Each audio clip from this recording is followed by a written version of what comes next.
Yo, what is up, my friends? It's your boy Steve from Straight Fire Picks. We're back with your best bets for the NBA here for you today on Friday, October 24th, 2025.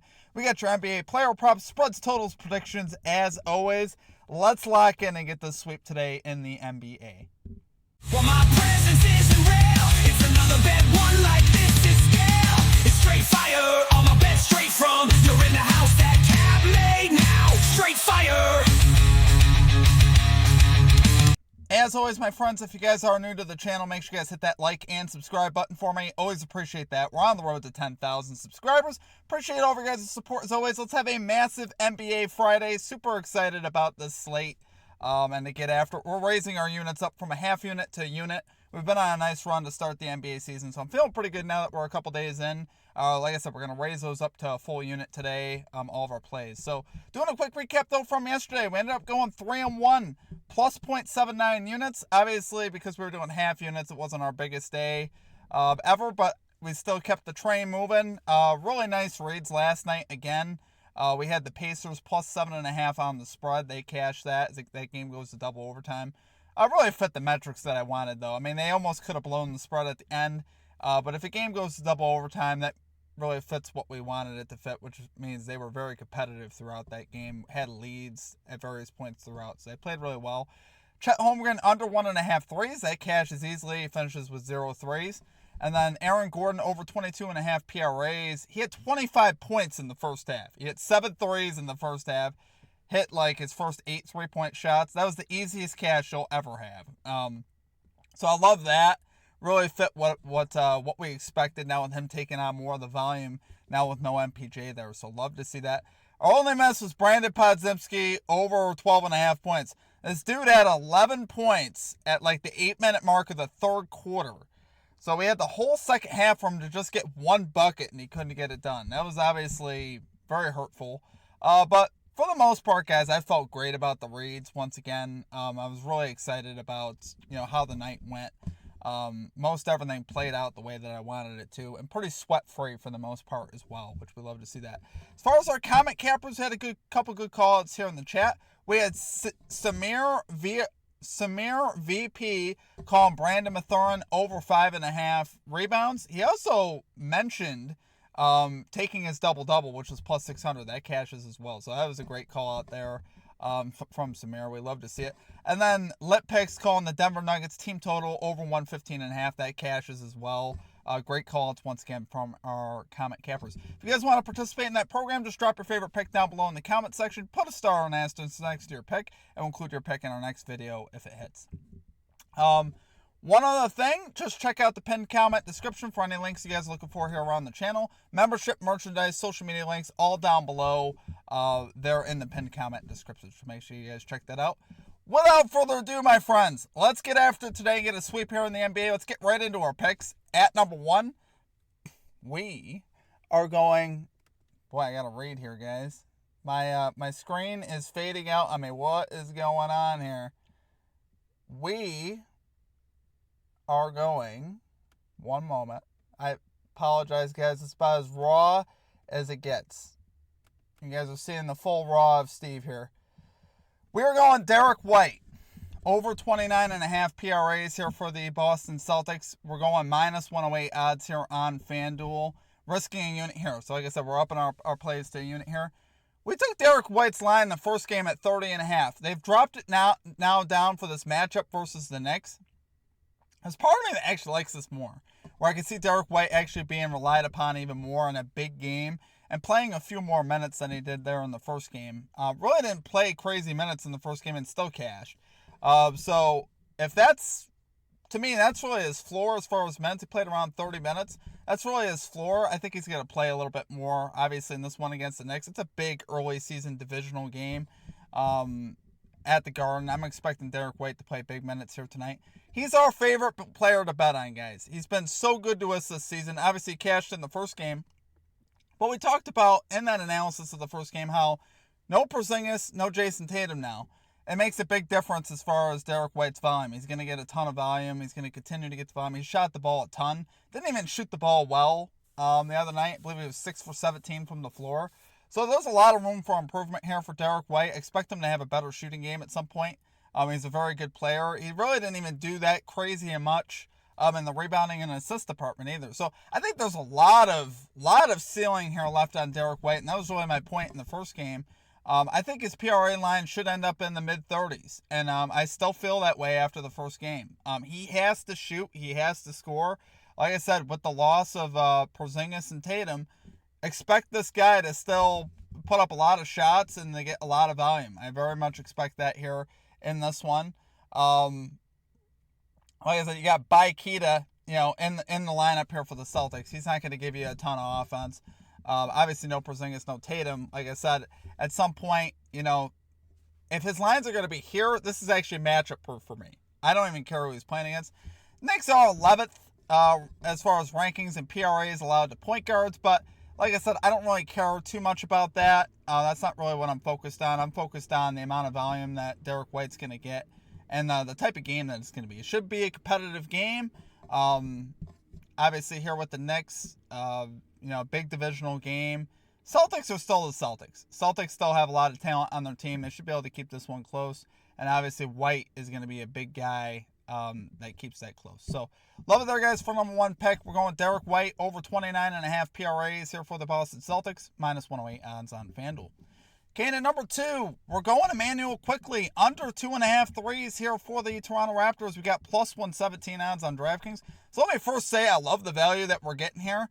Emmanuel Quickley started out in the opener 0-7 from three.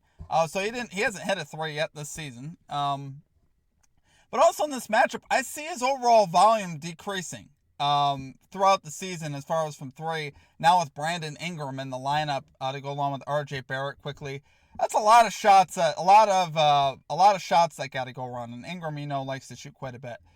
So I think Quickley's volume overall as a point guard will definitely go down as the season goes. And this actually isn't the greatest of matchups for him. You'd think versus the Bucks that it is, because historically, the Bucks haven't had the greatest defense. But actually, on the perimeter, they ranked 6th last season in three-pointers allowed to point guards. And really, that played out pretty much in the first game as well. The starting guards for the Wizards versus the Bucks were 3 of 10 from three. C.J. McCollum for the Wizards, 0 of 6. Bob Carrington was 3 of 4, but overall, I think Quickley is going to draw the matchup here with Ryan Rollins, and Rollins is a pretty good defender. So if that's going to be the case, I think he's going to have a hard time scoring from three. And I just don't think he's going to be looking for that shot as the season goes as much. Like I said, with Brandon Ingram and R.J. Barrett, I just don't see a reason for him to do that. And he did hit the under here, even, when there was a case for him to have more volume. He still was 50%. He was more than 50% to the under. He was under in 17 out of 33 games, 9 out of 16 under at home. So now when you add Ingram into the lineup, you're adding more shots that got to go around. His volume, like I said, should decrease. And this isn't, like I said, the greatest of matchups. I think for plus value, I absolutely love what we're getting here today. So love it there for number two pick. We got Emmanuel Quickley under 2.5 threes here for the Toronto Raptors, plus 117 odds here on DraftKings. Okay, and at number three, we got Reed Sheppard over 9.5 points here for the Houston Rockets. We got plus 100 odds here on Fanatics. We saw this dude in his final preseason game score 29 points. So a lot of people were hopping on his overs in the first game of the season. I was not one of them. The reason being is they were playing against the Thunder. It's the season opener on the road. I wouldn't have felt good about his over points. But this is a lot different, right? The point line's still about the same, 9.5, which is what people were taking. He had 9 points for what it's worth versus the Thunder. He still ended up almost cashing. They left his line, though, at 9.5, which I thought was very interesting here for this matchup that he's getting. He ended up playing about 30 minutes, and he got up 11 shot attempts. That's pretty good for a line like this. And Reed Sheppard's a pretty talented offensive player, might I add, as well. He's definitely got some ability on the offensive end. It's not like he's inept. He can certainly score. And he's drawing a much better matchup here with the Pistons. Pistons ranked 17th in points allowed to point guards. Sheppard has a plus 7-point differential on props.cash today. They're projecting him for 16, which I think is about right, honestly. I think props.cash has this right on the money. I think Reed Sheppard goes over today at home. Playing at home for guys that are more role rookie players is usually a better situation. And I think that'll play out that way here. We just saw Josh Giddey and Trey Jones hit their overs versus this Pistons team. Josh Giddey with 19 points and Trey Jones with 12, so they hit the over 9.5.